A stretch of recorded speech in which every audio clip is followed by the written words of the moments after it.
Coming up, people contact us wanting to dig deeper after a dog dies following a kennel stay.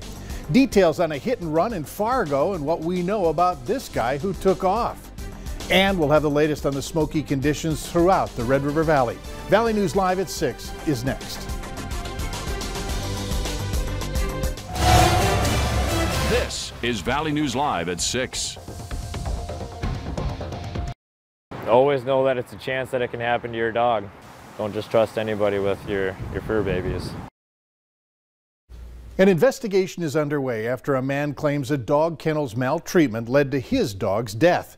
It's a story many of you sent to us on Facebook after the man posted that his 4-year-old Siberian Husky named Echo was dropped off in Milner, North Dakota last Thursday.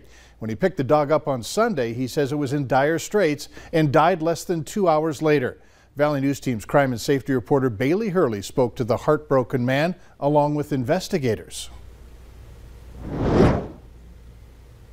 It was only Devin Engstrom's second time ever boarding his dog Echo and the first time using the kennel in Milner as he packed up for a 4-day camping trip with his fiance and 2 kids. We came across them on Facebook and the reviews looked good. We went and visited them before we dropped off and everything seemed fine. Engstrom says Echo was a happy and healthy dog when they dropped her off Thursday, but says the nightmare started Sunday afternoon when they went to pick her up. She was incoherent. She couldn't stand up. She couldn't keep her head up. She couldn't put her tongue in her mouth. Her mouth was matted shut when we first picked her up. She had sores all over her legs from soaking in her own waste. Echo was immediately brought to a vet in Lisbon, where Engstrom says she had a temperature of 108. Officials say a baseline temperature for Huskies is around 101. Within an hour and a half of picking her up, she died. The Sargent County Sheriff's Office says the official cause of death has been ruled a heat stroke. When asked if he or his family would ever harm their dog, Engstrom says, "Absolutely not. She's the exact same as both my kids. She was an important role in my family." Engstrom says he now has a lawyer and is pushing hard for justice, saying he wants the kennel's license to be pulled and shut down for good. I don't care about a settlement right now. I'm not concerned with any of that. I want justice for Echo. And he reminds pet owners to do your homework before leaving them anywhere. Bailey Hurley, Valley News Live. Echo's body is at NDSU undergoing testing. Meanwhile, Sargent County investigators say once results come in, their findings will be forwarded to the state's attorney for consideration of charges. As for the boarding facility in Milner, they sent us a text saying they will not be commenting until the investigation is over. We can tell you that the company's Facebook and Google review pages have been taken down since the incident.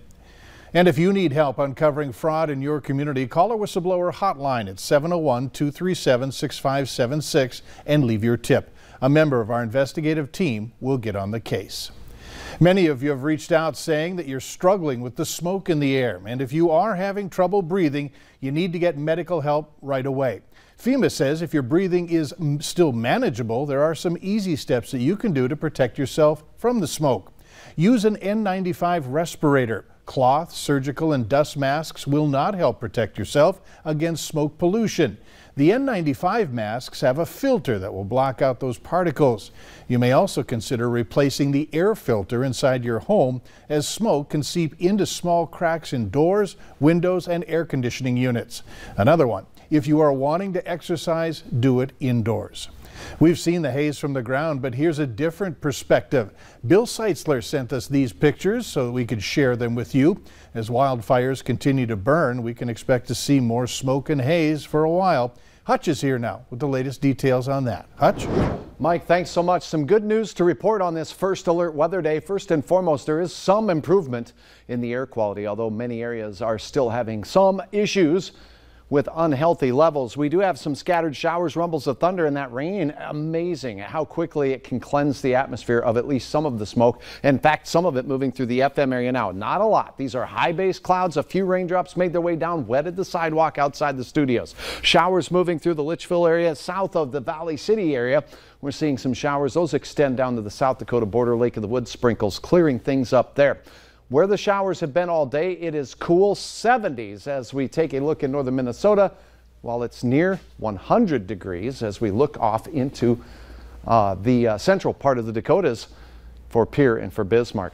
Right now, levels are unhealthy for some here in the valley, but really have improved a lot where it's been raining for a longer period of time today. Smoke forecast looks like it will improve, but the heat is on. I'll have hour-by-hour details on this heat wave we're expecting to continue for several days. Yes, a few chances of rain to talk about too. Let's hope there's quite a few. Yes. All right, thanks. Speaking of rain and water, add Barnesville to the list of towns implementing water restrictions. The DNR in Minnesota is requesting towns to restrict outdoor water because of significant drought conditions. Others on that list include Moorhead, Dilworth, Grand Forks, and late this afternoon, Minneapolis made the move as well. In most cases, the restrictions ask homeowners to water on the odd or even schedule based on your house number. Check on your community's websites for specific details. The woman convicted of helping cover up a Moorhead teen's gruesome murder is back in jail. Andrea Payne was sentenced in May for helping Ethan Broad cover up the murder of Destiny Avery. She spent just over a year in the Clay County Jail before her sentencing, where she was given credit for time served and then put on probation. Jail records show that she was arrested yesterday after police spent more than a month looking for her. She'll be back in court on Monday. Fargo police are looking for the man who crashed his car into an apartment building and then ran off. A woman and a baby inside the apartment were injured. They were taken to the hospital, but we're told they're expected to be okay. A witness caught the driver running away from the scene just before noon. It took place at the apartment complex on 48th Street South, right behind Shields. Now, the driver is described as African American, wearing a red sweatshirt, jeans, and red shoes. If you have any information on this gentleman, call Fargo Police. There's more to report tonight on the man who investigators say kidnapped 2 young girls from a park in Stephen, Minnesota earlier this month. 19-year-old Julio Clausen was also charged with contributing to the delinquency of a child and underage alcohol possession back in February, after police broke up a party at his apartment with 10 young teens present. He was also charged with 3 counts of criminal sexual conduct in October of 2020 after being accused of sexually assaulting girls in his car.